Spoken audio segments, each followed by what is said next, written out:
What if I told you that the 2015 Red Bull RB11 was the worst car that they ever made? Well, I'd be wrong, objectively. Could you say that the RB11 was Red Bull's biggest failure? Now that's a much better question.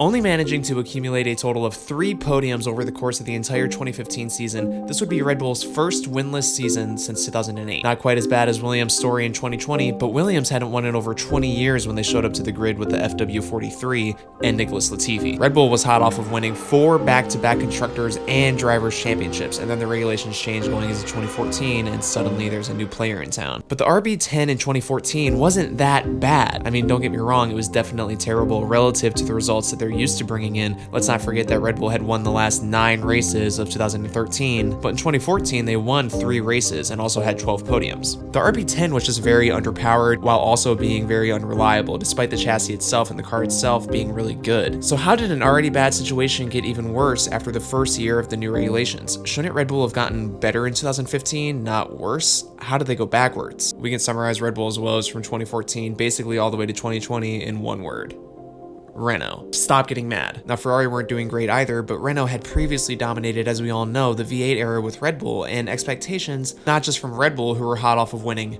everything, but from the general public as well. Formula 1 wanted to move away from the V10s and the V8s for road relevancy and efficiency. The actual original plan for the new engines in Formula 1 were going to be, get this, inline 4s. And Renault in particular were the ones really pushing for the inline 4 concept because that, again, was most relevant to their road cars. But whatever, we know how the story goes. They went with the V6. The Red Bull RB10 would very frequently be coasting to a halt at the side of the track, just spewing flames between bodywork panels and belching smoke. The entire power unit was just such a mess, and it really comes down to Renault just getting the entire recipe wrong. One of the most obvious examples of this is that they made the turbo shaft in the V6 too thin, so it would break all the time. And the entire Renault package was full of these types of mechanical as well as electrical gremlins that would haunt the Red Bull teams until they switched to Honda in 2019, but at this point it was already embarrassingly bad for everyone involved. This, of course, would be the point where the Red Bull and Renault relationship, one that had proven so prosperous over the past couple of years, would start to crumble and truly take a turn for the worst. It's honestly miraculous that Red Bull managed to somehow secure second in the constructors at all for that year with Daniel Ricciardo and Sebastian Vettel. And the reason they did as good as they did was down to 2 things in 2014. The first one being that despite having a huge power deficit while also being reliably unreliable at the same time, they were still every bit the winning team that they had been for 5 years at that point. Strategically, they were on top of their game. They were still that team that had just won 4 championships. This meant that every time Mercedes dropped the ball, like we said, it was Red Bull who were there to pick up the pieces. Specifically Daniel, but that doesn't matter much. Sorry, Seb. The second reason is that, again, despite the power unit, they showed up with a very strong aero package. So the team comes second in the constructors with 405 points, with Daniel and Sebastian taking 238 and 167 points respectively. 2015. You would think that they'd be able to take that strong package that they brought in 2014 and improve it, only make it better. And you would also think that Renault would be able to make their power unit better. Surely they show up next year with reliability upgrades and solutions to make up some of the power that they've lost. I mean, that's what Ferrari did. But no, the RB11 was worse. Way worse. In both departments that matter, aero and power. Not only did the power deficits of the other teams grow while still being just as unreliable, the aero package that the car had was worse too. Red Bull actually just showed up with a bad car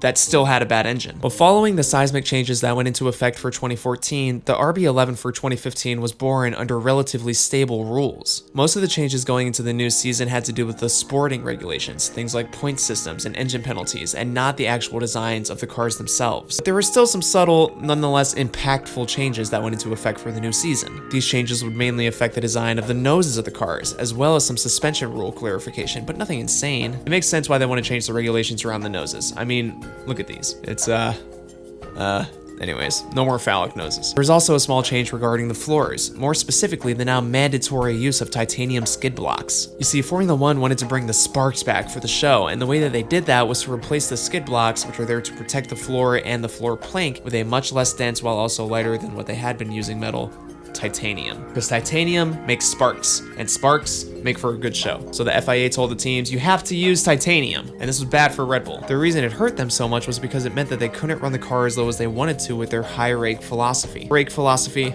high rake philosophy. If they ran the car as low as they wanted to, with the rake that they wanted to run it at, the titanium would wear away and the floor would start taking serious damage. This previously hadn't been an issue because the skid block used to be made out of a stronger metal that wouldn't wear away the same way titanium does, so it didn't matter if it hit the ground. They had to be more careful now. It was these small changes to the front aero, as well as having to raise the ride height to protect the floor, that would prove to be the most detrimental to the team. Oh, and they did raise the weight limit of the cars by 1 kilogram. The launch of the car in 2015 was initially delayed, but it didn't matter anyways because it came out in this super cool black and white livery. I mean, look at this. Super cool. As for the power unit, Renault also put a lot of work into it for 2015. For example, it had minimal cooling compared to the RB10 or the Toro Rosso. It had a redesigned combustion chamber, a different exhaust design, variable trumpets as permitted by the regulations. The trumpets are these things on the intakes. They also included a more efficient compressor and energy recovery system. But it didn't matter because, as we already discussed, Red Bull just got the entire design of the RB11 wrong. Instead of winning 3 races like it did the year before, it would go on to get only 3 podiums over the course of the season. This time being driven by Daniel Ricciardo again, and also Daniel Kvyat, who would